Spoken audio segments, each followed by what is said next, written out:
وننزل من القرآن ما هو شفاء ورحمة للمؤمنين ولا يزيد الظالمين إلا خسارا.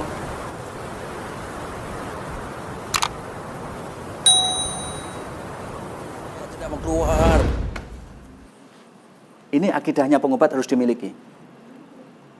Teriak dia, wah tidak mau keluar. Saya pegang pundaknya, Pak siapa yang nyuruh keluar? Kan saya waktu itu prakteknya di Rumah Sakit Nirmala Suri Sukoharjo. Saya Senin Kamis di sana Pak. Tapi ini sudah hampir 2 tahun saya off karena dibangun entah sudah jadi atau belum. Saya belum menanyakan kelanjutannya. Itu pun saya tidak melamar, saya justru dilamar ke rumah Pak. Itu hebatnya bekam. Nah, kalau kita mengobati praktek bekam ini, ketemu yang kasus begitu-begitu bagaimana? Kalau pondasi akidah kita tidak kita kuatkan, akhirnya yang terjadi orang itu justru kita yang lari. Larinya kemana? Ke dukun. Mbah, iki nggonku ene wong kesurupan. Nah, ini kan malah bermasalah toh. Gitu. Makanya nanti ini kekuatan bekam ini, Pak. Ini kekuatan bekam ini menurut versi saya, ini bisa detoknya itu detok dari luar ketika diambil darahnya. Detok ke dalam itu ada 2 detoknya. Detok toksin yang lewat ke belakang. Detok yang ketiga adalah detok keluarnya gangguan jin dan santet. Itu kekuatan bekam. Tuh Pak. Banyak kita temukan kayak gitu. Makanya ini harus siap-siap. Jenengan harus menjadi pendekar beneran. Nanti kekuatan penjenengan kalau sudah jenengan itu ke tingkat mahir, Masya Allah. Insya Allah ya, walaupun sekarang sudah ada pas ya Pak, Alhamdulillah. Jadi pas dengan bekam nggak bisa dipisahkan karena sama-sama sumbernya, hanya prakteknya yang berbeda. Gitu. Bekam juga masih tetap relevan walaupun nanti sudah tidak ada alat Pak, pakai beling, pakai itu bisa. Sedotnya zaman dulu pakai mulut, zaman dulu tuh pakai mulut. Jadi tanduk itu disedotnya pakai mulut, tidak pakai sekarang ini. Itu masih banyak teknik yang lain. Jadi ini tidak bisa dipisahkan. Tuh. Jadi 1 kop saja, 2 kop biasanya. Saya ketemu beberapa kasus itu dibekam 2 kop. 1, 2 di kahil. Itu kisahnya itu orang itu senang dengan kekasihnya sama karena si laki-lakinya tidak mampu, keluarga yang perempuan ini mampu. Keluarga yang perempuan tidak terima kalau anak saya dapat orang miskin. Dipisahkan. Sudah dipisahkan akhirnya karena keluarga laki-laki menjaga dirinya, diungsikan ke Sumatera, ikut kakaknya. 1 tahun si perempuan dipaksa ibunya untuk menikah. Nikah akhirnya, karena diancam saya mau gantung kalau kamu nggak mau nikah. 1 tahun kemudian si laki-lakinya pulang, perempuan tadi ya namanya suka ya gimana ya. Masalahnya orang ngaji gitu loh. Nah akhirnya dia nempel lagi kayak perangko. Nah akhirnya piye carane dipisahkan. Akhirnya si laki-laki ini dibuat gila. Nanti jenengan tugasin jenengan. Selanjutnya saya sudah temu. Saya dipanggil ke desa itu. Ketemu di situ sudah waktunya duhur. Saya nyari mana masjid, nggak ada masjid Pak. Adanya musola kecil gitu. Ya, padahal musola itu justru gede. Kalau masjid itu kecil, secara bahasanya begitu. Subhanallah, di situ nggak pernah dipakai untuk sholat. Adanya debu dan kotoran ini, tai cecak itu. Ya saya nyapuin dulu, tak sapuin dulu karena belum ketemu rumahnya. Ya memang di sekitar situ. Nah, sudah sholat, selesai sholat, saya nanya sama, nggak ada yang sholat orang situ. Ya, saya ke rumahnya dia, ketemu dan tanya sama orang yang di situ, oh rumahnya itu. Nah, ceritanya si anak muda ini kesehariannya Pak. Kesehariannya itu kalau dengar adzan subuh, dia masuk ke kamar untuk tidur. Nanti kalau sudah mendengar adzan maghrib, dia keluar dari kamarnya untuk nonton TV dan merokok. Setiap hari begitu, berjalan sampai 2 atau 3 tahun begitu. Kayak gitu kerjaannya Pak. Terus kita suruh ke sana untuk membekam. Piye caranya ini? Nah, ini berbagi pengalaman nggih. Enggak apa-apa toh. Nah, akhirnya pada waktu itu keluarganya kita kumpulkan. Kita dakwai dulu. Sholatnya bagaimana? Gitu. kehidupannya seperti apa.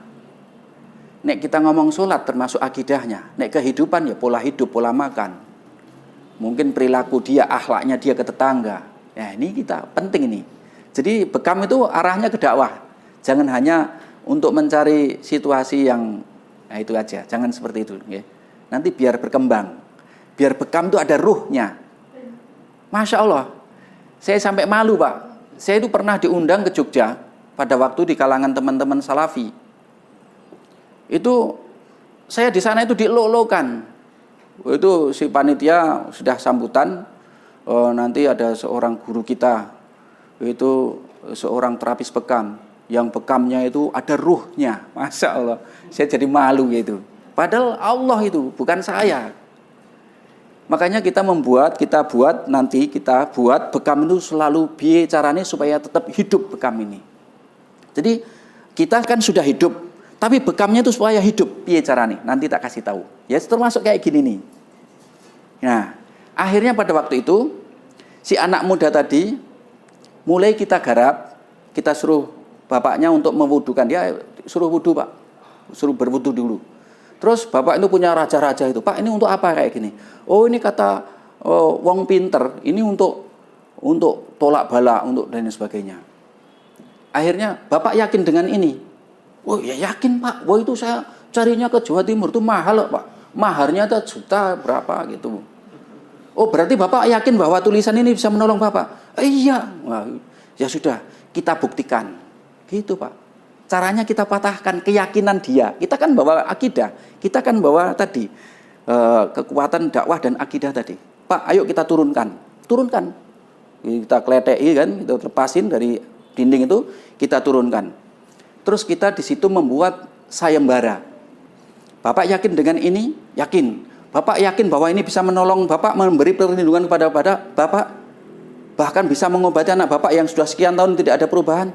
Yakin? Yakin. Ya sudah. Kalau Bapak yakin, ini nanti tak jatuhkan yang tulisan yang tadi tak jatuhkan.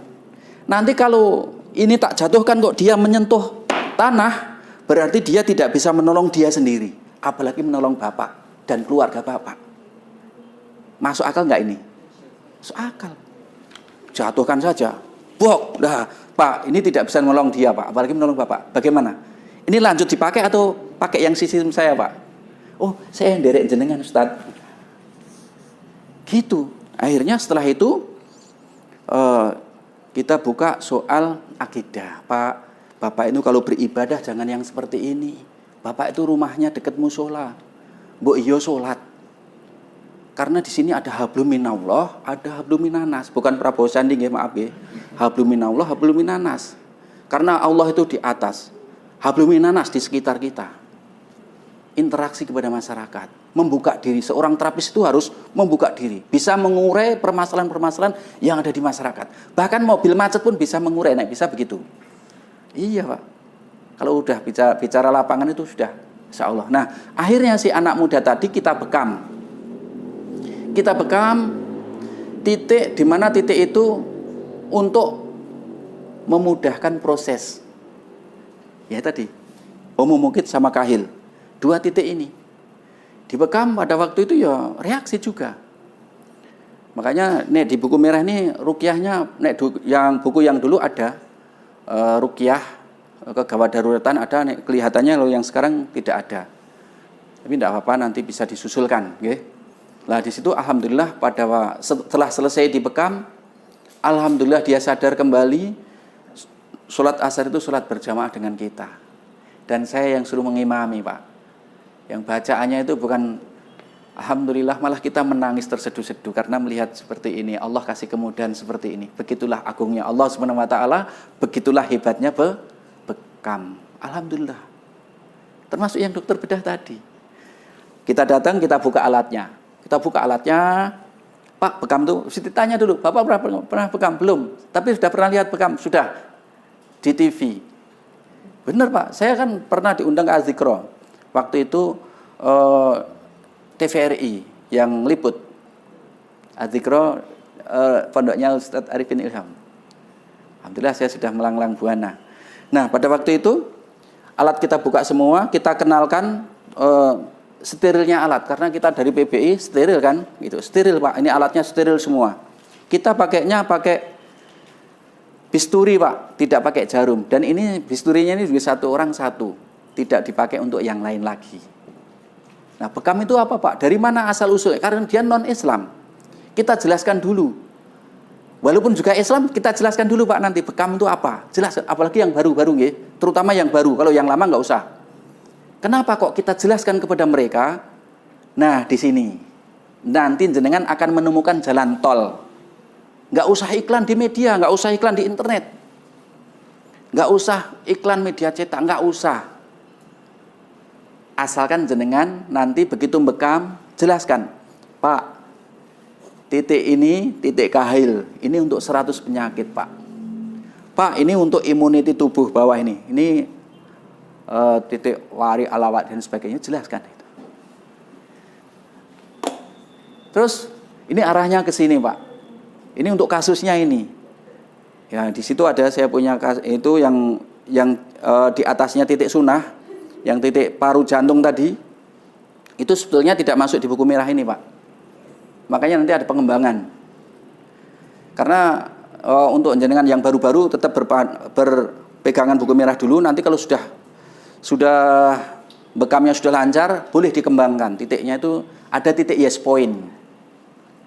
Itu ya. Ada titik yes point-nya. Tapi kalau dari buku merah SOP-nya itu. Nah, nanti jelaskan, Pak, titik ini titik alawari ini, Pak. Ini arahnya untuk ginjal. Wah, ini untuk batu ginjal, gagal ginjal, prostat, asam urat, ginjal mengkristal, gula darah, FID, kesuburan laki-laki dan perempuan. Ini termasuk untuk kasus orang yang kreatinnya tinggi, Pak. Gitu.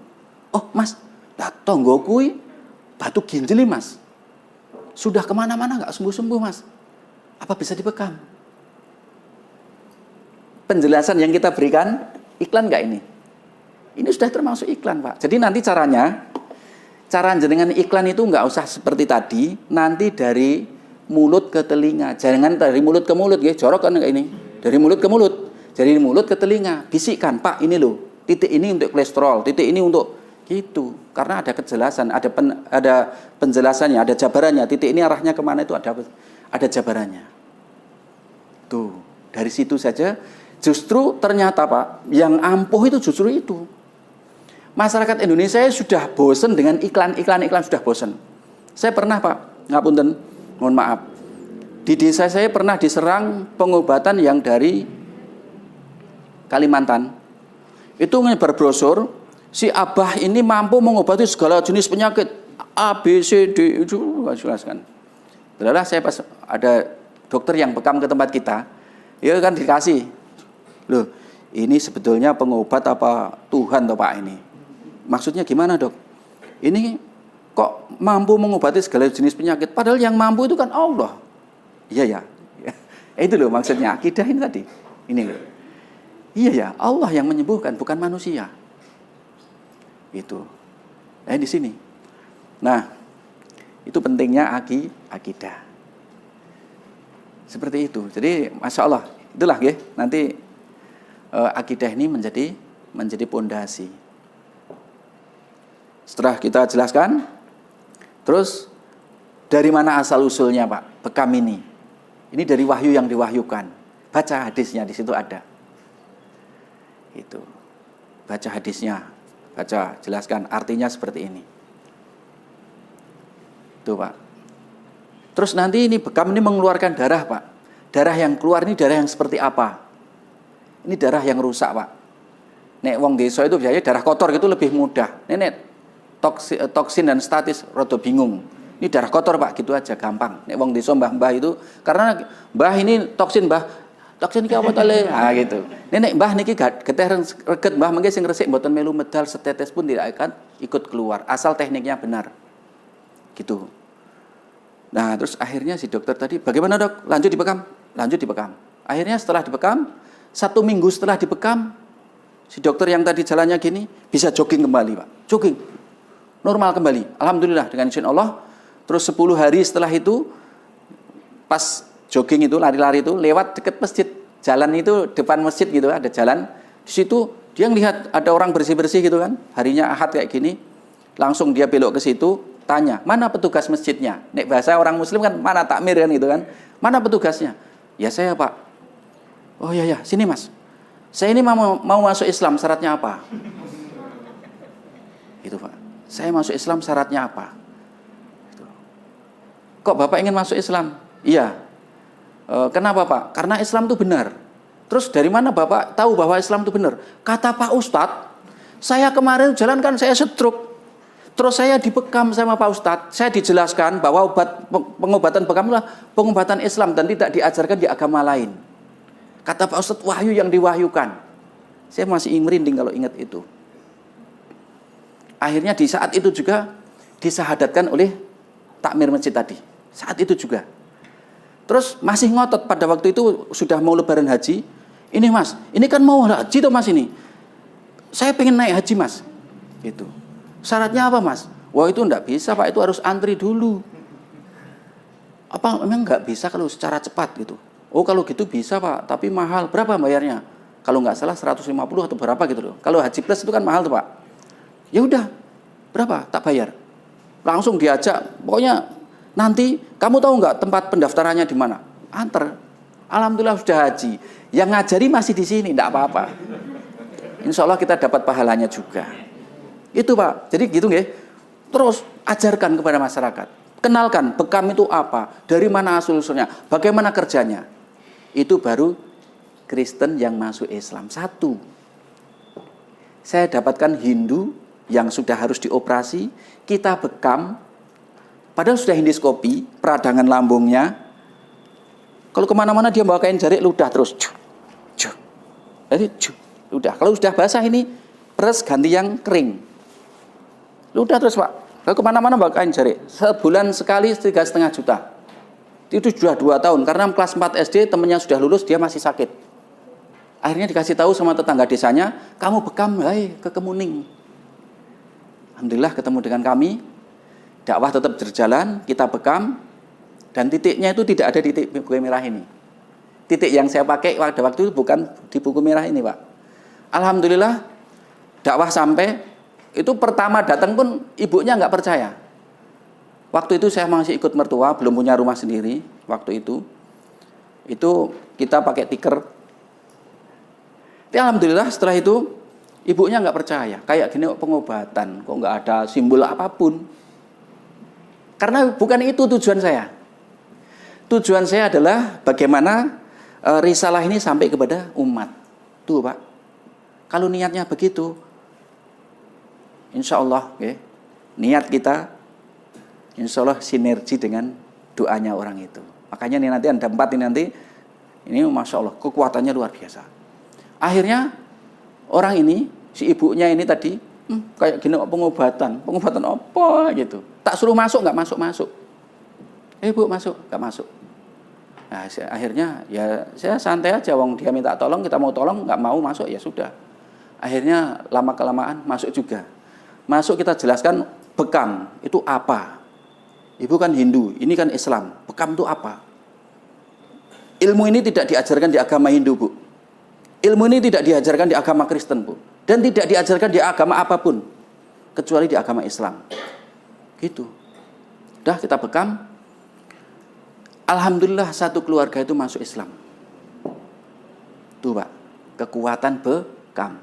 Itu masih gak seberapa. Ketemu lagi saya. Ada anak muda, bukan anak muda, udah punya anak 1 waktu itu. Itu punya usaha, setiap buka pintu usahanya itu, pintu rumah usahanya itu di sini kayak ditampar rasanya gitu, tembus sini terus badannya sakit semua. Sudah kita bekam 2-3 kali, masih sebetulnya secara fisik sudah enak, tapi merasa psikisnya dia merasa belum nyaman. Akhirnya kan dia punya saudara yang muslim. Itu teman saya juga saudaranya itu, kamu bawa ke sana aja. Udah Mas, udah 3 kali. Coba kamu waktu ke sana curhatan enggak curhat. Ya sudah kamu datang lagi curhat atau kita panggil aja ke rumah. Nah, saya udah tahu Pak bahwa ini nanti pasti ada sesuatu yang hebat di balik bekam ini gitu. Kan saya diundang ke rumahnya dia waktu itu ba'da duhur juga. Terus saya bawa jamaah masjid itu kan dekat masjid rumahnya. Saya bawa 6 orang jamaah masjid saya, ayo ikut saya waktu itu. Nah kita bekam. Pada waktu kita bekam kan teriak, oh ya seperti tadi, oh, lah masyarakat Hindu kanan kirinya itu datang, itu ada yang mau marah, ada yang mau mukul saya gitu, tahan dulu, nanti dulu, nek mau mukul saya nanti dulu biar pekerjaan saya selesai. Ini kamu apakan ini? Ya, jamaahnya itu kan yang datang itu, nek wong Islam itu ustadznya itu, ini kamu apakan? Ini diobati pak. Kalau berdarah-darah seperti ini, sabar dulu, kan bapak nggak tahu toh ini apa. Kalau bapak nggak tahu, diam dulu. Nanti kalau sudah selesai, tak jelaskan. Bapak minggir dulu dah. Kalau tetap kita mau halus ya, bapak minggir dulu gitu. Akhirnya itu banyak pak, tidak hanya 1-2 orang yang datang itu. Tetangga kanan kirinya datang.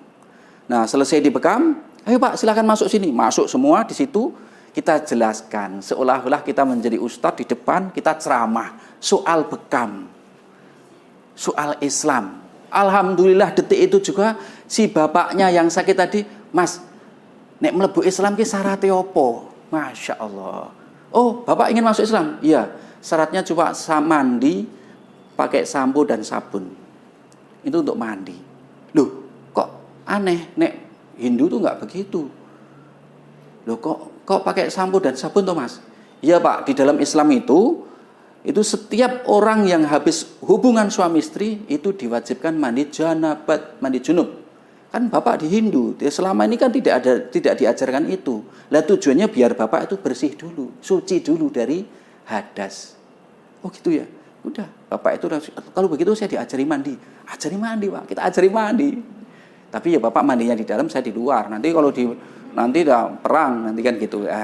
Terus akhirnya setelah itu 3 rumah kanan kirinya itu pun alhamdulillah minta disahadatkan pula. Jadi kita dapat 3 keluarga sekali bekam. Masya Allah. Makanya bekam ini kita jadikan sarana dakwah. Gitu. Itulah akidah, diluruskan. Jangan sampai nanti kita kan ada Pak, bekam itu kita sedang dibekam nanti ditambah dengan kekuatan-kekuatan yang lain. Nah, ini nanti salah, karena kita nanti ada caranya. Jadi di PB ini nanti kalau sudah pakai sarung tangan yang kedua, jadi prosesi bekam itu tangan nggak boleh wik-wikan. Mungkin HP-nya nyala, oh ya chattingan dulu, buka lagi. Terus nanti haus ya pakai sarung tangan itu nanti minum. Atau nanti geruk-geruk, itu enggak. Kalau di PBI nanti tetap tangan itu seperti ini, sarung tangan itu. Jadi tetap steril, gitu. Itulah akidah. Yang ketiga, rujukan ilmu.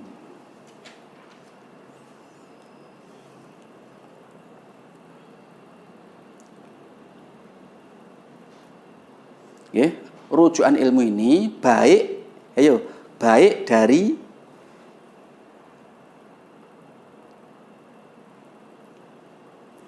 At-Tibbun Nabawi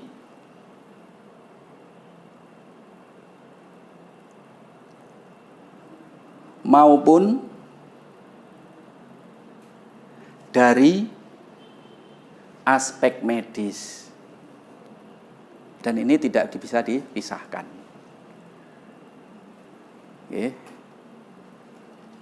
Sudah Nah, ini gini Pak. Kenapa ini penting? Dan ini maaf ini tidak ini ya memang kalau ketemu saya selalu ini dasarnya ini. Jadi pengobatan itu Pak, itu ada anatominya. Ada anatomi tubuh, aspek medisnya, gitu. Anatomi tubuh.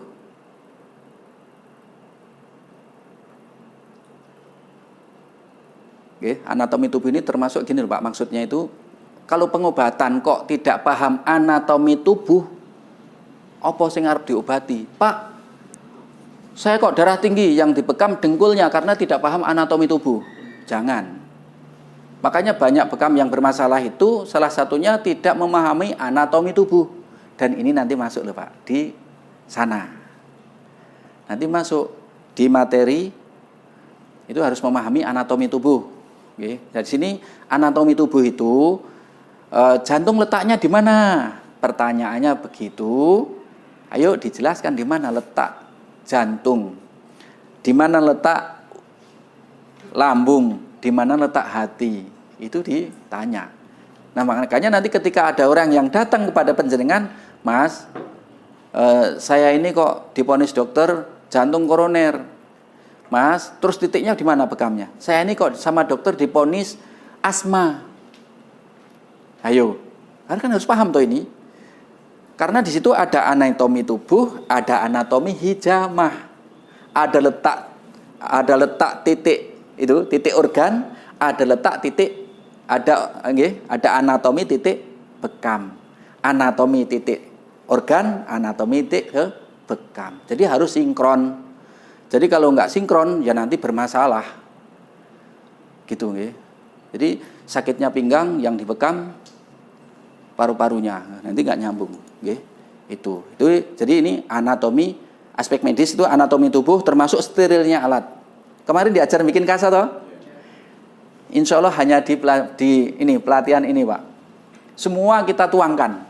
Jenengan diajari bagaimana bikin kasa. Kasa itu kalau beli jadi kan mahal. Nek jenengan bisa bikin sendiri seperti kemarin yang diajarkan kan jadi murah. Itu maksudnya. Gitu. Jadi bekamnya nanti biar pakai kasa.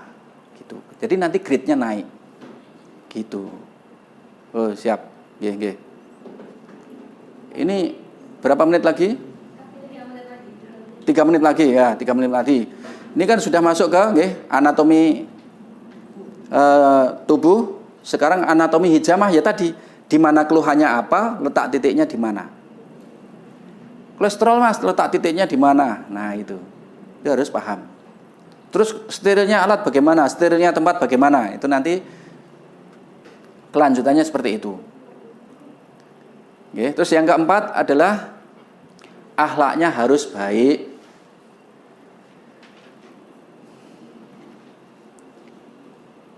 Akhlaknya harus baik. Karena seorang pengobat, siapapun mereka, kalau akhlaknya tidak baik, berapa Pak? 1 juta? Berapa Pak? 2 juta? Ya semau saya. Kamu datang ke sini minta sembuh, udah tak sembuhkan ya berani wani piro gitu. Gitu. Nah, makanya seorang pengobat itu, mohon maaf, nanti Pak pulang dari sini kalau jenengan sudah ikut PBI itu jangan membekam sembari ngerokokan. Kan ada itu. Gitu. Jangan gitu. Jangan. Akhlak harus baik. Makanya nanti saat jenengan praktek itu usahakan bajunya putih. Usahakan di rumah jangan pakai kaos oblong. Ya pantas lah, pakaian yang pantas untuk praktek. Nek bisa nanti tempatnya di setting yang baik. Syukur kalau nanti sudah jenengan ngurus izin nanti akan disurvei oleh dinas kesehatan. Ini layak enggak? Nanti jenengan soal ventilasinya bagaimana, terus ini penerangannya bagaimana, nanti ruang atas korden itu sampai plafon itu berapa, nanti bawah itu sampai lantai itu berapa. Terus ada wastafel-nya enggak? Nanti kalau ngurus izin nanti dinas datang itu yang ditanyakan. Alhamdulillah Pak di Kemuning itu alhamdulillah kemarin itu masih termasuk terbaik di kabupaten saya. Beliau ngomong sendiri, ini yang terbaik Pak. Itu. Pertanyaan nyambung, saya sempat ditanya, ini apa ada keturunan dari dokter yang punya saudara dokter enggak? Terapis yang lain, bidan bidan punya saudara. Tapi ya enggak di sini. Dokter ya ada saudara, tapi enggak di sini. Terus pernah memberi pengarahan ke sini seperti ini? Enggak pernah dikasih pengarahan. Loh kok semua ini semua sudah standar semua ya. Apa karena saya kerja di rumah sakit? Oh ya udah, akhirnya diteken semua, udah jadi. Itu nggih. Akhlak harus baik. Makanya nanti kalau ditanya berapa tarifnya, jelaskan saja. Pak, berapa tarifnya? Pak, kalau bekam di sini operasionalnya itu per A sekian. Nanti kalau di situ jenengan ditulis enggak apa di dinding operasional bekam. Per A itu sarung tangannya dihargai berapa, masker dihargai berapa, minyak zaitun 1 botol untuk 1 orang itu jenengan hargai berapa, kasanya jenengan hargai berapa. Terus nanti menyetirkan alat ini pakai strum. Terus jenengan nanti nyucinya kan pakai ini kan modal semua Pak. Nanti jenengan hargai berapa bla bla bla bla. Berarti jenengan terus jenengan jumlah nanti dari A sampai Z tadi habis pakai, operasionalnya habis pakai per A itu taruhlah 45.000, nek saya begitu Pak. Untuk jasa saya terserah. Jadi jasa saya terserah Bapak mau menghargai berapa. Mungkin Bapak hargai 2 juta, 3 juta, 4 juta, 1 miliar, ya itu kan bahasa bercanda. Nah makanya nanti terkait dengan akhlak ini setiap orang datang kita harus banyak senyum. Sapa senyum, silakan Pak, silakan Bu. Padahal kita tahu kemarin dia hanya ngasih 25.000, kita tahu dia Bapak. Tapi apa? Loh 25.000 loh, monggo Pak, yang ngasih 100.000, silakan Pak. Yang begitu yang 25, nanti dulu Pak, yang ini Bapak 100-nya Pak. Nah, jangan seperti itu. Okay? Makanya ini akhlaknya harus baik. Kita harus selalu terbuka. Jadi seorang terapis itu hatinya harus lapang, harus selalu membuka diri, jangan tertutup. Bahkan sedikit lagi pernah saya didatangi Intel, 3 orang Intel, itu ngakunya mahasiswa, itu menanyakan satu, Bapak mana yang lebih utama, orang itu dibekam atau disuntik Pak? Saya mikir, sopo iki? Mana, terus yang kedua, mana yang lebih utama, orang yang sakit itu minum herbal atau minum kimia? Jenengan sedang diuji loh, kalau ada pertanyaan seperti itu. Kadang-kadang teman-teman itu semangatnya tinggi. Oh, jangan minum kimia, itu racun. Kita dicoret ini. Terus mana yang lebih utama, minum herbal? Jangan minum kimia, minumnya herbal aja. Oh, jangan suntik, karena racun dimasukkan ke tubuh. Harusnya jangan pakai habatus soda aja, jangan seperti itu. Kita ini harus lapang. Makanya seorang pengobat itu dadanya harus lapang, ilmunya harus luas. Sehingga nanti bisa menampung semua permasalahan. Bahkan bisa mengurai. Nah, jawabannya kalau ada orang yang sembuh dari ada orang yang sakit sembuh dengan bekam, itu yang lebih utama. Kalau ada orang yang sakit kok disuntik, itu yang utama. Jadi kan beda, utama dan lebih utama. Kalau ada orang yang sakit minum kimia itu sembuh, itu yang utama. Kalau ada orang yang sakit kok minum herbal itu sembuh, itu yang lebih utama. Itu pun masih diprotes Pak. Kok begitu Pak? Kok nggak adil? Duh, maksudnya gimana? Bapak tadi begitu bekam lebih utama, herbal lebih utama, yang ini kimia utama, yang suntik utama. Ya karena saya kan ada di sini. Kalau saya lebih utama ke suntik, lah saya bukan dokter, saya bilang gitu. Nanti saya bilang suntik lebih utama, kimia lebih utama. Bapak sebagai apa? Mati nggak kita? Mati. Berarti Bapak dokter gadungan ya? Nek kita di sini karena walaupun kita ngomong ini lebih utama berdasarkan dalil. Innama afdolu tadawaitum bil hijamah. Sesungguhnya apabila ada pengobat yang lebih afdal kalian lakukan al-hijamah. Dalilnya begitu. Wa husnul bahri. Obat-obatan herbal. Gitu Pak nggih. Jadi jangan cupik pandang, harus gitu. Makanya nanti mudah-mudahan jenengan pulang dari sini ya kita belajar bareng, walaupun jenengan baru melangkah ke satu langkah keluar dari sini seolah-olah sudah menjadi panglima yang bisa menjawab tantangan dunia soal kesehatan. Itu. Gitu. Oke, nanti dilanjutkan. Sekarang kelihatannya waktunya sudah coffee break. Silahkan untuk menyiapkan diri menyambut hangat-hangat kopi break di luar. Oke, dari saya cukup sekian. Tetapi nanti halaman 1 sampai 7 ini tetap dipelajari. Ini hanya inspirasi dari saya ini untuk menyemangati panjenengan supaya praktek panjenengan lebih hidup dan ada ruhnya insyaallah gitu. Oke, bila taufiq wal hidayah wa ridho wa inayah. Assalamualaikum warahmatullahi wabarakatuh. Jazakumullah khairan kepada sahabat-sahabat luar biasa ya. Beliau ini alhamdulillah hadir di tengah kita. Trainer yang semangat luar biasa itu ya jarang seperti beliau. Alhamdulillah kita bisa didampingi oleh beliau. Insyaallah kita break sekitar jam 10 lebih 5 ya. Nanti kita masuk lagi. Masuk sini semua ya. Nanti kita mulai bekam mandiri ya. Bekam mandiri nanti bekam dirinya sendiri ya, tangan, kemudian nanti kalau tangan sudah kaki boleh ya. Nanti dibimbing perlahan-lahan pada Ustaz Warso, Ustaz Wiwin dan kami. Ya mungkin gitu, tidak usah panjang lebar. Moga kita beri dan bercanda berjalan. Assalamualaikum warahmatullahi wabarakatuh.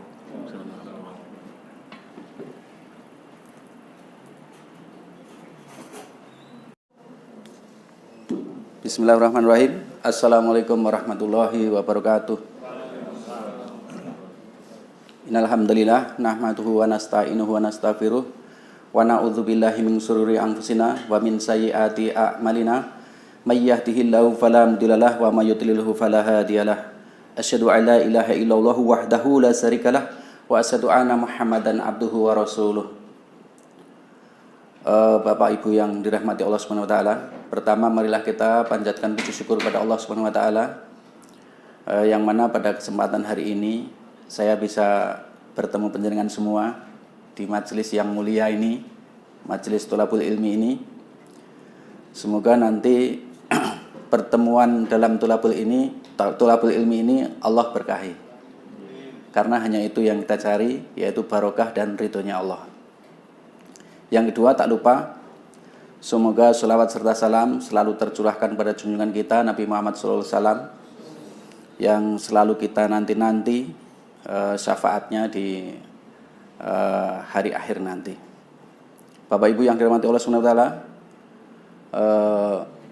di kesempatan pagi hari ini alhamdulillah kembali saya itu sangat bahagia sekali kalau ketemu saudara-saudara yang semangat untuk menuntut ilmu.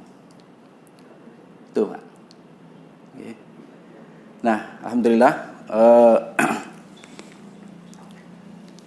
ini yang sudah membekam, sudah praktek bekam, ada? Sudah lama, Pak? Oh gitu. Kalau yang lain, apa baru pemula semua? Pemula semua, nggih? Walaupun ada yang sudah membekam tapi jarang-jarang, ya alhamdulillah. Saya berharap sepulang penjenengan dari sini nanti sudah bisa membekam. Minimal penjenengan semua menjadi dokter di keluarga sendiri. Minimal pertengahan saudara. Gitu. Menengah minimal selanjutnya yaitu tetangga. Nah, maksimalnya nanti bisa membekam warga masyarakat sekitar dan syukur lebih luas lagi. Itu harapannya seperti itu. Nah, ini perlu disyukuri bahwa di Indonesia ini, Pak Bu, dari sekian ribu jenis pengobatan tradisional, ya, alhamdulillah sampai detik ini PBI ini satu-satunya pengobatan tradisional yang menjadi kemitraan Kemenkes. Satu-satunya, Pak. Bangga enggak kira-kira kalau kita bisa membekam, kita menjadi anggota PBI, kita bisa melayani warga masyarakat dalam membantu meringankan beban daripada keluh kesahnya. Keluh kesahnya ketika warga masyarakat itu sedang mengalami kesakitan gitu. Bangga toh kita, mestinya kan bangga. Itu. Nah, ini di sini alhamdulillah panjenengan dan Bapak Ibu ini bisa serta-merta ikut belajar bekam sunnah ini sehingga nanti menjadi anggota dan bisa melayani masyarakat dalam rangka dakwah melalui bekam sunnah. Nah, kebanggaan ini tidak hanya sampai di sini. Karena menjadi terapis bekam itu sebagaimana seperti menjadi duta-duta Nabi Sallallahu Alaihi Wasallam. Apa yang diusung?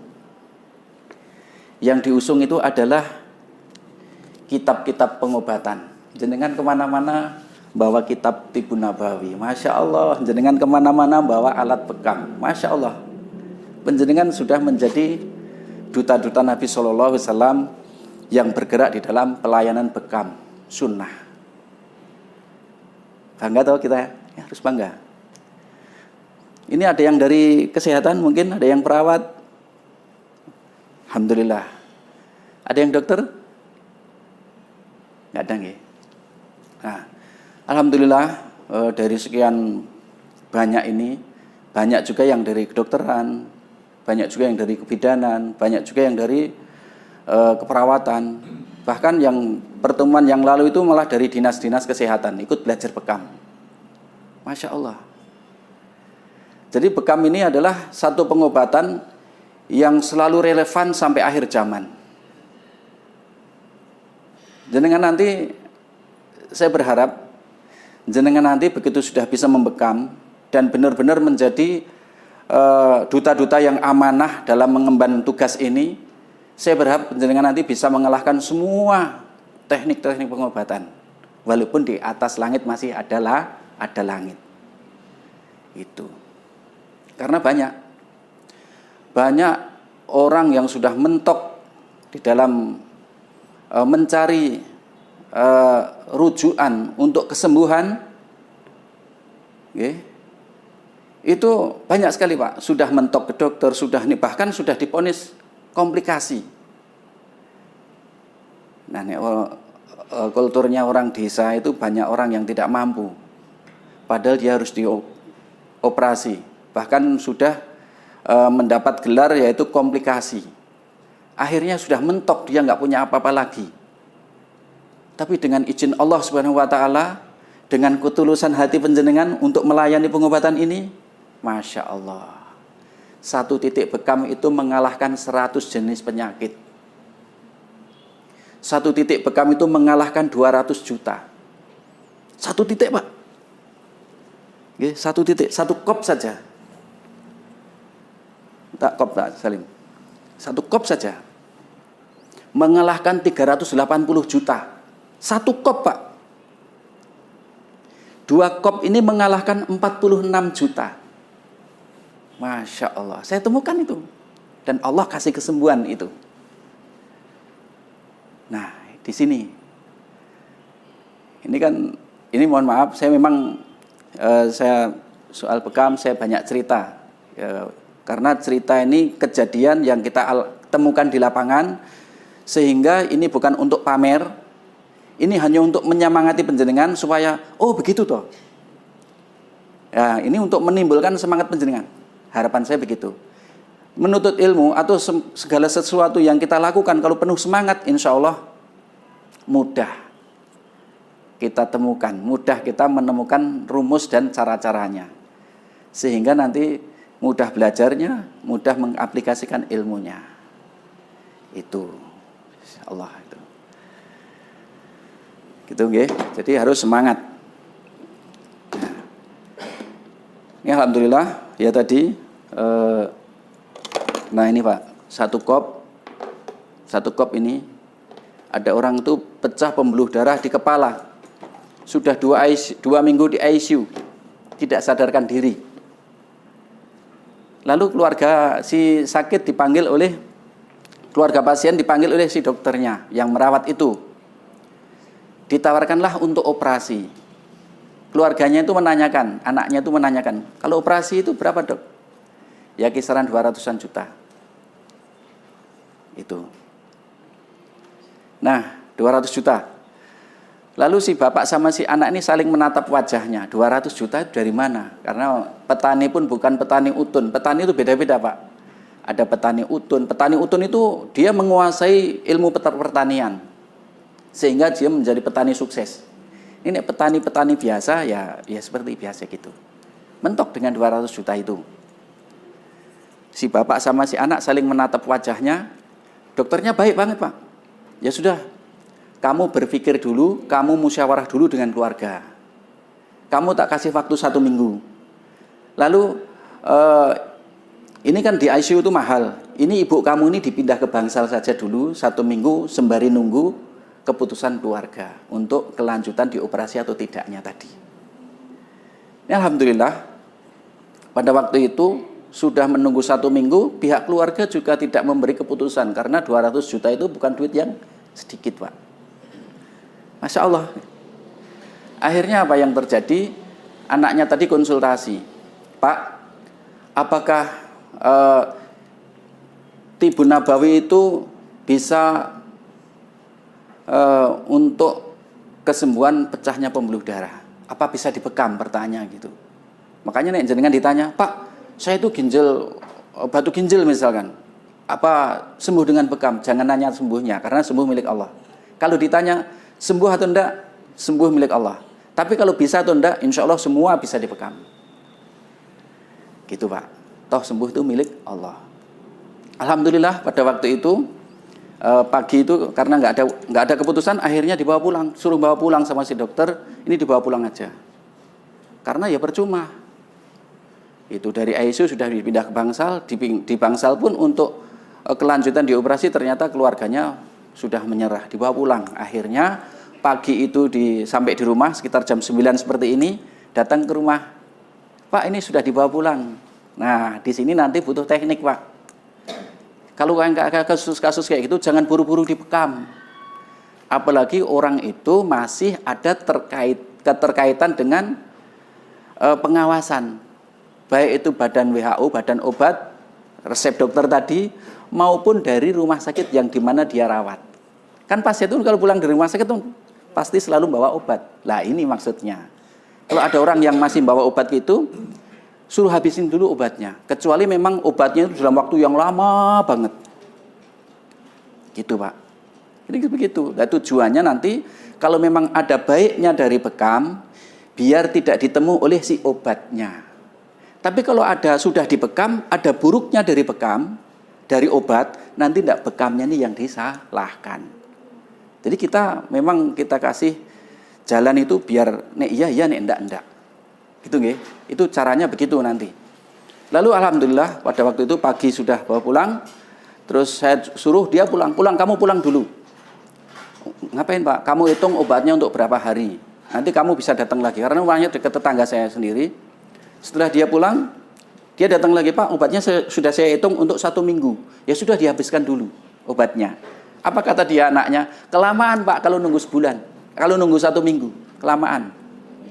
Saya bilang ini bukan masalah cepat dan lamanya, karena ini masih dalam pengawasan mereka tadi.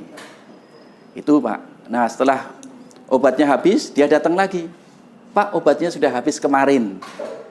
Itu toh. Terus pagi seperti ini dibekam. Kepalanya, Pak. Kepalanya di sini dibekam. Tapi nanti ada teknik, ya. Jangan langsung serta-merta di sini. Tensi tinggi banget, ya, tensinya tinggi. Terus ada kasus-kasus pecah seperti itu, jangan langsung dibekam di sini. Nanti ada dari bawah dulu. Kan tekanannya kenceng. Kalau langsung di sini kemungkinan darah itu muncar. Nah, kita harus punya teknik. Kita kendorin dulu, kita bekam dari bawah. Setelah itu terakhir di sini. Pagi jam 10 itu selesai dibekam, jam 2 sore ya, itu sudah sadar. Masya Allah. Itulah hebatnya bekam. 1 titik ini mengalahkan 200 juta. Tuh, Pak. Coba jenengan di sini. Tak kasih titik nilainya 380 juta. Sini. Nanti biar semangat. Ini untuk gambaran dulu. Nanti sudah ada gambaran itu kan akhirnya semangatnya muncul tujuannya. Madepnya ke sini. Ya. Nah, 1 titik ini ini mengalahkan 380 juta. Apa ini? Titik jantung. Sudah.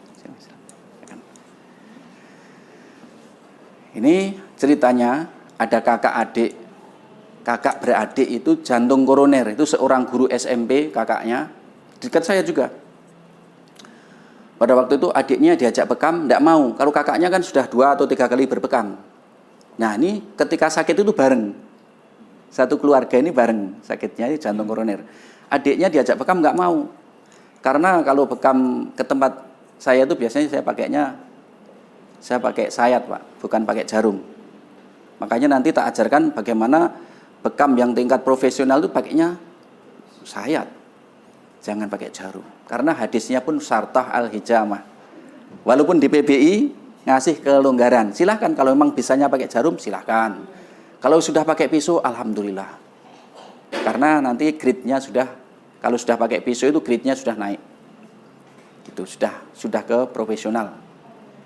Karena bekam pakai pisau itu tidak bisa sembari tidur, nggak bisa sembari ngantuk.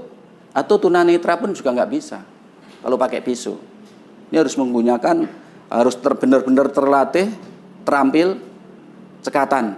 Bekam pakai pisau itu, dan instingnya pun juga main. Oke, itu. Nah, kembali ke ini tadi. Nah, karena adiknya takut dengan pisau, bekam di Kemuning. Saya itu di Kemuning. Oke. Itu di blerei nganggo silet gol gitu. Saya takut Mas, gitu. Saya tak ke Jakarta aja. Lalu di pagi hari itu adiknya berangkat ke Jakarta, kakaknya itu berangkat berbekam. Saat di berbekam itu saya pesen, Pak, 1 minggu. Nah ini kalau bekam jaraknya 1 minggu untuk kasus yang tadi, bekam pertama dan kedua itu jaraknya kalau dari pusat itu 2 minggu, Pak. Ini saya bisa 1 minggu. Di sini nanti kita mainnya main teknik saja. Nah, alhamdulillah kalau di PBI itu semua terukur, kekuatan kop itu terukur. Jadi banyak kasus ketika orang itu habis dibekam kok lemes, habis dibekam kok malah sakit semua. Itu ada beberapa masalah. Salah satunya mungkin tarikannya terlalu kuat sehingga nguras energinya orang yang dibekam tersebut. Maka habis dibekam dia malah lemes, malah pegel semua, malah sakit semua badannya. Karena tidak terukur. Tapi kemungkinan juga dia ada gangguan jin di tubuhnya. Kemungkinan juga dia habis hubungan suami istri, terus dibekam. Kemungkinan begitu. Oke. Nah tadi, alhamdulillah, seminggu kemudian kakaknya datang ke rumah, itu penuh sesal. Turun dari mobil, sudah kita sambut, monggo Pak. Apa kata bapak itu? Begini, aduh Pak, adik saya kemarin itu tak ajak ke sini, tidak mau. Lah kenapa Pak? Kemarin adik saya itu ke Jakarta habis 380 juta. Duh, lah napa operasi Pak? Mboten, lah pripun? Pasang ring jantung Pak. Di sini katanya. Celananya dibuka sedikit. Di sini 3 ring jantung 380, dikasih keringanan 30, bayarnya 350 juta. 1 titik bekam. Jenengan berarti sudah bisa mengalahkan. Masya Allah. Semangat ya. Nah, di sini Pak. Jadi banyak kasus. Makanya bekam ini, alhamdulillah penjenengan semua sudah megang buku merah. Ini memang ini buku ini Pak. Buku merah inilah yang menjadi pengantar. Okay? Buku merah ini menjadi pengantar masuk ke Dinas Kesehatan, masuk ke Kemenkes. Ini menjadi buku rujukan SOP ini. Jadi nanti buku ini jenengan pelajari terus dari halaman awal sampai terakhir, karena nanti kalau jenengan ikut USBN-nya di sini semua. Tidak ngambil dari materi dari luar. Materi ujinya nanti dari sini. Saya kemarin punya peserta yang dari Syria. Itu sehari semalam hafal buku ini. Ya mau bahasa Arab orangnya nggak bisa bahasa Indonesia. Jadi kalau mau menerjemahkan ya buka HP. Ini artinya apa? Ini buka HP. Ikut ujian di sini di Solo sini. Alhamdulillah juara 1 di kelasnya putri. Alhamdulillah. Sehari semalam dia hafal ini. Nah ini nanti dipelajari. Buku nanti kuncinya ada di sini. Soal dan jawaban USBN-nya ada di buku merah ini. Nih Pak. Nanti ini dihafal ya. Termasuk berapa hadisnya nanti gitu ya. Nah, alhamdulillah pagi hari ini saya kebagian motivasi, ya ben semangat, gitu kan. Sebenarnya banyak cerita-cerita banyak. Bahkan ada orang yang sudah sekian tahun belum punya keturunan, bukan kita yang memberi, Allah yang memberi. Tapi ada titiknya, di mana titik bekamnya untuk mengarah titik kesuburan. Ada Pak. Tapi karena ini nanti jenengan yang penting buku merah ini dulu. Soal titik-titik, ini kan titiknya sudah ada. Titik umum mukid, nanti dihafalkan juga. Umum mukid, gitu. Terus katifen, gitu. Kahil, wari, alawari, itu dihafalkan semua. Nanti titik itu nanti keluar di USBN-nya. Buku di sini semua. Oke. Itu. Terus nanti kalau mau bekam itu nanti kita bisa banyak belajar, atau nanti juga bisa upgrading, atau kita bisa ketemu sharing misalkan. Saya sebetulnya harapan saya bisa begitu. Nanti di gelombang ini nanti bisa ada acara apa nanti untuk membahas apa, ngangkat kasus apa misalkan gitu. Oke. Itu. Nah, itulah keutamaan-keutamaan bekam yang menjadi satu inspirasi kita untuk menuju sehat dalam mensukseskan membantu pemerintah dalam mensukseskan kesehatan kepada masyarakat ini. Nah, hebatnya Pak, hebatnya di buku merah ini dari A sampai Z itu sudah dituangkan di sini, termasuk cara menyetirkan alat. Kan selama ini jarang. Oke. Jarang diajarkan seperti itu. Kalau di tempat-tempat pelatihan-pelatihan yang lain yang tidak dari PBI itu jarang sekali diajarkan seperti itu. Gitu. Lalu ini nanti yang saya bahas, ini nanti kan di sini halaman 1 sampai 7. Akidah akhlak. 1 sampai 7. Ya, coba ditengeri dulu saja. Ditengeri dulu. 1 sampai 7 nggih. Tetapi di sini nanti yang saya ajarkan ya sebelumnya tadi kan belum perkenalan Pak, karena saya terlalu semangat. Nama saya Suharso, nama saya ini turun gunung, saya dari kaki Gunung Lawu Pak, turun gunung ke sini nih, gitu. Nek jenengan mau tindak ke Tawangmangu atau ke Bonteh Kemuning silahkan mampir, saya di Kemuningnya. Nanti lu udah sampai sana di sekitar Tawangmangu atau Kemuning itu tanya Warso Bekam Kemuning, itu banyak yang tahu. Oke. Saya dari Kemuning, istri baru 1, anak baru 1. Alhamdulillah anak ini juga saya terapi bekam. Saya 7 tahun, istri saya kosong. Alhamdulillah saya terapi bekam, alhamdulillah berhasil. Kemarin dari Kalimantan juga seorang dokter sudah 7 atau 9 tahun, beliau itu belum punya keturunan. Alhamdulillah beliau juga ikut belajar bekam juga. Waktu itu kita kasih rumusnya, alhamdulillah sekarang putranya sudah 5. Alhamdulillah banyak Pak kayak gitu. Oke. Nah, anak baru 1. Terus saya bekam ini Solo belum banyak bekam, saya sudah membekam. Saya dulu tinggal di Jakarta Pak. Saya kurang lebih bekam baru 20 tahun kurang lebih. Ya baru 20 tahun, kurang lebihnya segitu. Oke. Jadi nanti kalau tempat saya silahkan, kalau Kemuning silahkan mampir. Di sana tidak ada apapun dalam tanda petik. Kalau tempat saya itu nggak ada apapun. Yang ada hanya tulisan parkir bekam. Tidak ada tulisan-tulisan aneh-aneh. Sertifikat saya banyak pun saya tidak ada satupun yang saya pasang. Bahkan saya punya izinnya pun belum saya pasang. Saya punya banyak cindera mata, pelatihan ngisi narasumber sana sini, satu pun tidak ada yang saya pasang juga. Karena mohon maaf, memang dari awal alhamdulillah saya bisa dapat jalan tol. Nah, saya merasa PB ini jalan tol. Saya itu dulu terseok-seok mencari ilmu pengobatan ini. Memang saya dari kecil saya senang di dunia pengobatan karena kakek nenek saya itu seorang tukang pijit yang terkenal di kampung sana. Saya juga bisa pijit Pak, tapi pijitnya tradisional. Tidak pijit-pijit yang sekarang ada asosiasinya itu. Masih pijit leluhur dulu. Saya kelas 2 SD pun sudah banyak antri pijit Pak. Biasanya bayar SPP dari mijet itu. Sampai sunat, sampai itu. Nah, kurun perjalanan waktu, saya itu kedatangan Syekh dari Timur Tengah, dari Suriah waktu itu datang ke Jakarta untuk mengajar bekam.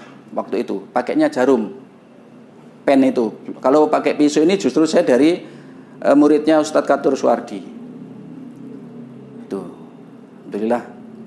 Waktu itu alhamdulillah ketemu sama beliau, kita belajar bekam. Terus sekitar tahun 2000 itu, tahun 2000 saya berapa kali pelatihan itu nggak praktek Pak. Karena saya jualan itu saya seneng, dagang itu saya seneng saya itu dagang dan pengobatan. Ini kisah saya. Lalu tahun sekitar 2009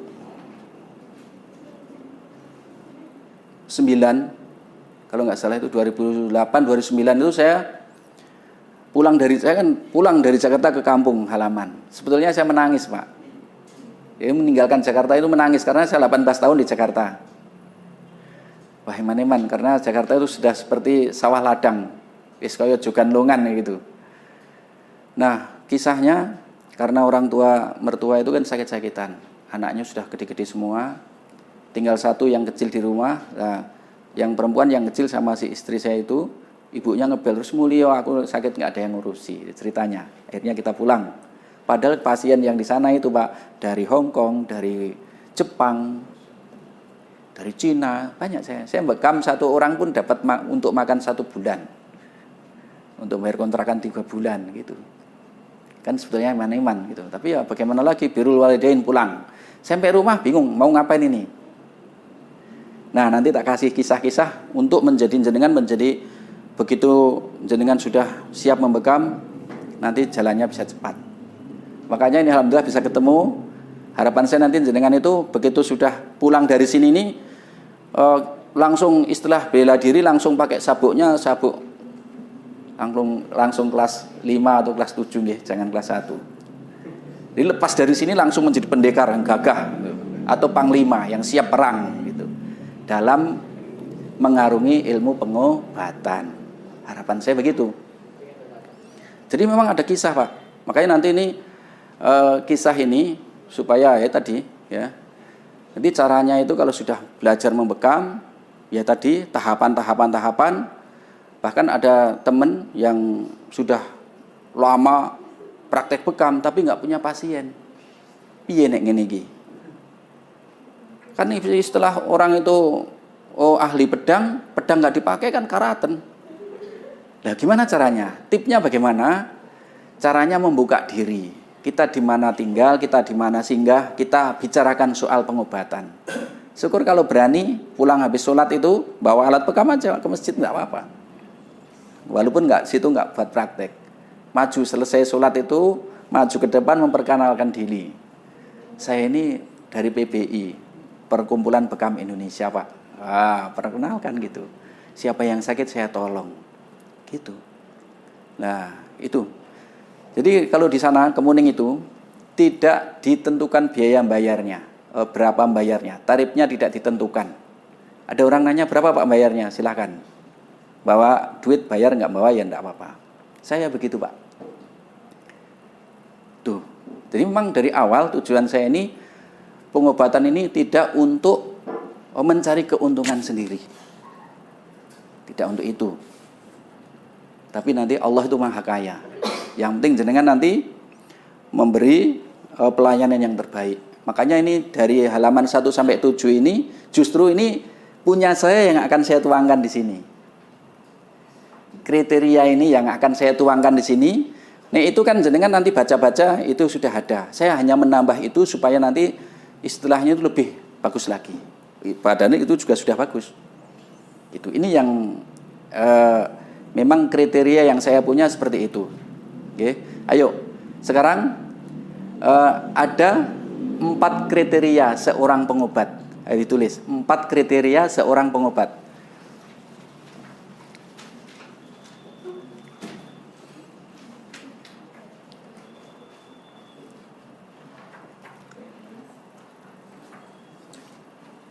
Di sampul-sampulnya situ enggak apa-apa. Atau minta kertas ke panitia boleh.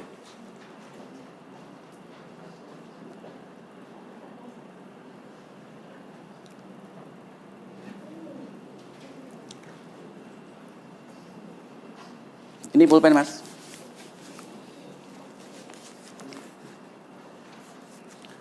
Oke, 4 kriteria seorang pengobat. Baik itu baik itu kita yang dari masyarakat umum, lebih-lebih para dokter. Jadi kalau 4 kriteria ini tidak dimiliki oleh kita seorang pengobat, maka yang terjadi banyak yang bermasalah. Banyak yang bermasalah. Saya sudah ngecek ini. Contoh gini Pak, jenengan didatangi oleh orang yang sakit datang kepada jenengan. Contohnya, Pak saya sakit pinggang saya. Padahal saya ini sudah diponis 48 juta Pak.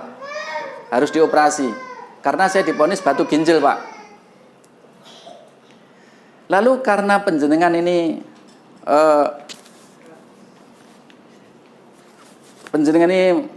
mempunyai dari awal itu niat belajarnya salah, akhirnya jenengan memberi pelayanan pun tidak 100%. Di sini yang menjadi masalah. Gitu, Pak. Oke. Jadi seorang pengobat itu 4 kriteria tadi. 1, niatnya diluruskan. Luruskan niat boleh.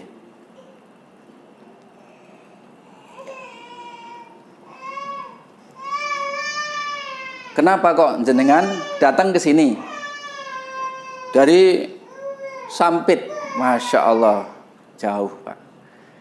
Dari Mekah pun ada yang ikut belajar ke kita. Ada, Pak. Masya Allah. Kalau jauh-jauh sampai di majelis yang mulia ini, hanya ingin belajar, tapi kaidah-kaidah yang lain tidak dibawa pulang, tidak dijadikan satu sinergi untuk pelayanan kesehatan tadi, ya hasilnya tadi. Kenapa niat ini menjadi ukuran? Oke, ya tadi didatangi orang karena dia nggak bawa uang, kan niat kita kan mencari keuntungan. Tidak ada niat di hati kita untuk menolong. Kita tidak ada niat untuk membesarkan bagaimana dakwah PBI ini bisa eksis jaya. Akhirnya kan kita nggarapnya juga ogah-ogahan. Yang harusnya dibekam titiknya itu dipelencengkan di sini, atau titiknya sudah pas tetapi tidak dimaksimalkan. Ya karena bahkan ada yang bekam itu nyun sewu paketan. Satu paket sekian, Pak. Satu paket 15 juta nanti 3 kali pertemuan, Pak. Satu paket 5 juta nanti 4 kali pertemuan, Pak. Itu ada. Dan itu saya berharap nanti jangan seperti itu. Supaya nanti, mohon maaf ya, walaupun pasien tadi memberi jenengan 50.000, insya Allah dibelikan beras dan lauk pauknya, dimakan anak dan istri berkah. Anaknya menjadi anak yang soleh-solehah, tidak menjadi penyakit oleh kita. Tetapi kalau kita mempunyai niat yang salah, kita mempunyai mindset yang salah di dalam belajar dan mengaplikasikan ilmu ini, maka yang terjadi seperti banyak masalah. Bahkan dia nggak sembuh-sembuh. Banyak, Pak. Pak, saya sudah dibekam ke sana, Pak, 7 kali, Pak, nggak ada perubahan. Tapi dengan izin Allah, kita pegang, dikasih kop, 1 kop saja dulu. Pripun, Pak? Langsung enteng, Mas. Saya ini kalau bekam di sini seperti dikuliahi. Itu bekam, nah orang itu dibekam sembari diceritain tentang bekam. Nah, saya ada, Pak, pengalaman ya. Dokter bedah forensik di Polwil. Dia itu seorang Kristen, Cino Kristen sisan. Dokter bedah, stroke. Nek jalan yuk gini. Gitu kan? Saya dipanggil untuk membekam beliau berdua, yang satu Muslim, yang satu Cino Kristen tadi, sama-sama dokter bedah forensik. Alhamdulillah pada waktu itu, karena misi kita adalah misi dakwah, tidak serta-merta kita datang terus buka bajunya, Pak, terus kita bekam. Jangan seperti itu. Nanti kalau seperti itu, seperti teman saya tadi, tidak punya pasien. Karena bekamnya ya sekedar bekam. Tapi kalau jenengan diundang bekam, begitu jenengan sudah sampai di rumahnya, jenengan kalau, apalagi kalau orang Islam, lihat dulu isi rumahnya, bukan duitnya ya. Pak, ini Bapak ini atas pintu itu buat apa, Pak? Biasanya kan ada tulisan raja itu. Nah, dakwah kita kan di situ. Ini enggak bermanfaat untuk penjenengan dan keluarga penjenengan, Pak. Ini diturunkan saja. Pak, gambar-gambar yang sifatnya bernyawa seperti ini diturunkan saja. Itu, Pak. Loh, kenapa diturunkan? Karena Islam tidak mengajarkan seperti ini. Bahkan malaikat penyampai rahmat itu dia tertolak dari sini, tidak mau masuk karena sifatnya pemalu. Turunkan saja, Pak. Bahkan gambar-gambar seperti ini, apalagi jimat-jimat seperti ini menjadi transitnya jin dan setan. Maka nanti keluarga itu siapa yang lemah dia akan diserang.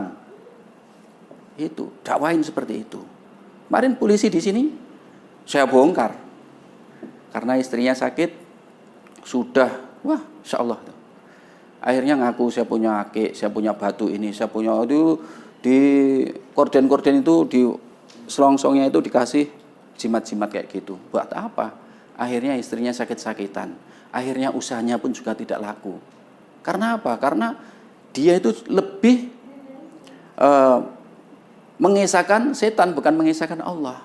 Kan Allah itu harus diesahkan. Allahus Samad, Allahu Ahad, Wallahus Samad, kan gitu kan?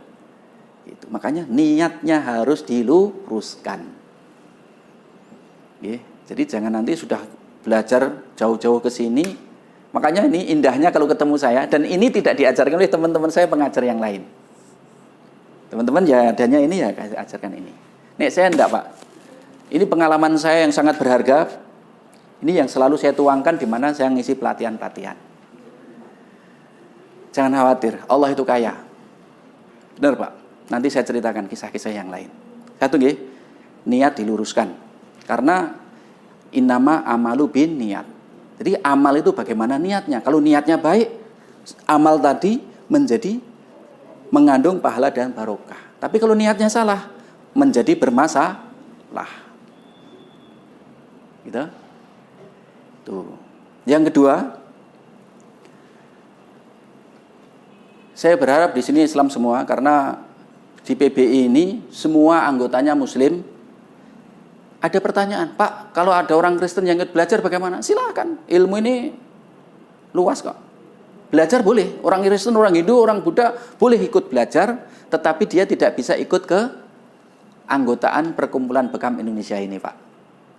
Jadi kalau hanya sekedar belajar boleh, tapi dia tidak bisa masuk ke struktur ini. Paham nggih? Nah, makanya di sini akidah harus diluruskan, akidah kita. Yuk ditulis. Akidahnya harus diluruskan. Ini nanti buat PR jenengan di rumah.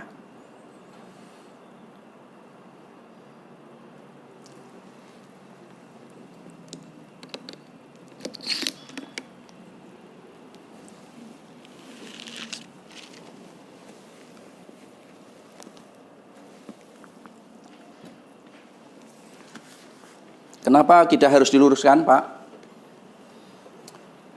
Penting banget, ya. Jadi dalam pengobatan ini, akidah itu justru menjadi satu tumpuan. Menjadi satu tumpuan. Menjadi satu pondasi. Itu akidah di dalam pengobatan ini, apalagi di dalam ibadah, kan gitu. Kenapa? Karena banyak terjadi pengobatan itu, makanya sekarang kan sudah diberantas, sudah beredel dari pusat, dari PBI, yang hipno itu sudah diberedel, sudah tidak boleh lagi anggotanya menggunakan hipno. Dikhawatirkan itu nanti ada sinergi dengan faktor-faktor lain. Itu, Pak, akidah. Karena seorang pengobat kalau akidahnya tidak diluruskan dulu, yang terjadi begitu membekam sembuh, aku lu. Padahal Allah yang menyembuhkan. Itu, Pak. Ada, kalau Masya Allah ya, kemarin ada dari Jakarta, itu baru dikop saja, Pak. Baru dikop, punggungnya itu baru dikop. Baru dikop punggungnya, yang terjadi teriak.